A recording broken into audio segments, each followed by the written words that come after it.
মনের দিল দিয়ে শুনলে আপনারা আমাদের উপকৃত হবে। আর যদি আমি মনের দিল দিয়ে না শুনি, কান দিয়ে শুনেছি, এই কান দিয়ে শুনেছি, ওই কান দিয়ে বাইর করে দিয়েছি, তাহলে এই শোনা আমার দ্বারা কোনো কাজে আসবে না।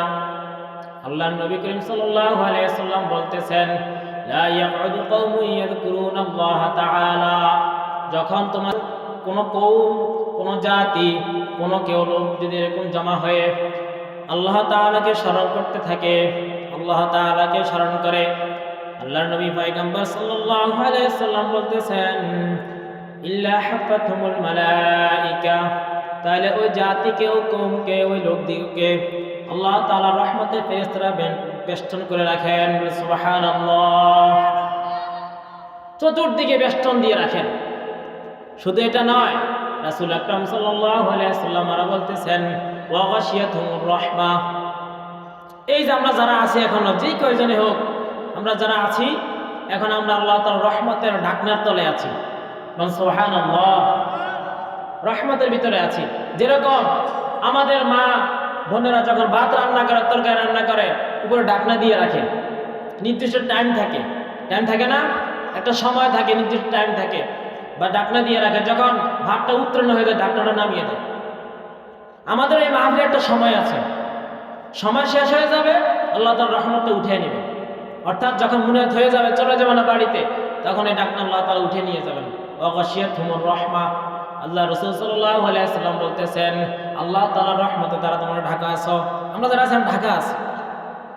তারপরে আল্লাহ রাসূল সাল্লাল্লাহু আলাইহি ওয়াসাল্লাম বলতেছেন, ওয়া নাযালাত আলাইহিমুস সাকিনাহ, এবং ওই বেষ্টনের ভিতরে যারা আছে তাদের উপর আল্লাহ তাআলার শান্তি বর্ষিত হয়ে থাকে। বলেন সুবহানাল্লাহ। শান্তি বর্ষিত হইতেছে, অনর্গল হতেছে বৃষ্টির মতন, কিন্তু আমরা দেখি না। যদি আমরা দেখতাম তাহলে আমরা এই লাভ থুই আমরা কোথাও যেতাম না। এত একটা ফজিলত। আমরা এখন তো দুনিয়াটাই বুঝি, দুনিয়া বুঝি। আমি 10 টাকা ইনকাম কোথায় পাবো সেই চিন্তা করতেছি। আমি দুনিয়া করতে করতে আমার আখিরাতে কোনো কিছুই নাই। আখিরাত আমার শেষ।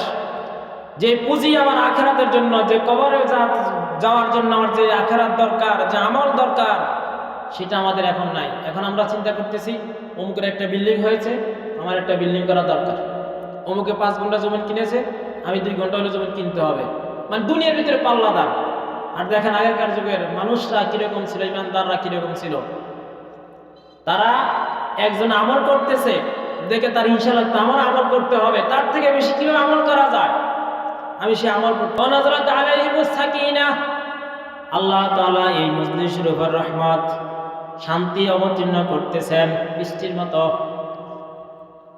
এই বৃষ্টির মতো রহমত যদি আমরা দেখতে পারতাম, চোখে দেখতে পারতাম, তাহলে আমরা এই দেশে থাকতাম না, দুনিয়ার দিকে দৌড়াইতাম না। আখিরাতের জন্য কিছু দরকার ছিল। ওয়াযাকারাহুমুল্লাহু ফী মান ইনদাহ, আল্লাহ রাসূল সাল্লাল্লাহু আলাইহি ওয়াসাল্লাম বলেন, আল্লাহ তাআলা এই ফেরেশতা, আল্লাহ তাআলার নিকট যত ফেরেশতা আছে, নিকটবর্তী যত ফেরেশতা আছে, সমস্ত ফেরেশতাদের সাথে আমাদের জন্য কথাবার্তা বলে। সুবহানাল্লাহ।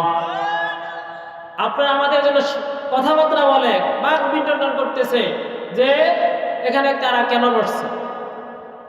আল্লাহ তাআলা ফেরেশতাদের বলে, ফেরেশতারা এরা কারা, এখানে কেন বসছে, তোমরা এখানে কি করতেছো? তখন বলতে, আল্লাহ অমুক জায়গায়, অমুক এলাকায়, অমুক গোত্রের কিছু লোক তোমার কোরআন হাদিস শোনার জন্য, তোমার কালামুল্লাহর কথা শোনার জন্য, রাসূল আকরাম সাল্লাল্লাহু আলাইহি ওয়াসাল্লাম তোমার নবীর হাদিসগুলো শোনার জন্য এখানে একত্রিত হয়েছে। আল্লাহ আমরা তাদেরকে বেষ্টন করে রেখেছি। বেষ্টন করতে করতে একজনের পাশে একজন করতে করতে আসমান পর্যন্ত পৌঁছে গেছে। তখন আল্লাহ তাআলা তাদেরকে ডেকে বলে, ফেরেশতারা তারা কি আমাকে দেখছে?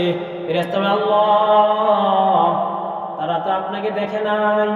তখন বলতেছে, তারা কেন বসছে এখানে? বলে, আল্লাহ তারা বসছে আপনার জাহান্নাম থেকে মুক্তির আশায়, জান্নাতের আশায়, জাহান্নাম থেকে মুক্তির আশায়, জান্নাতের আশায় নেক আমল করছে। তারা নেক আমল করতেছে তোমার শান্তি থাকার জন্য।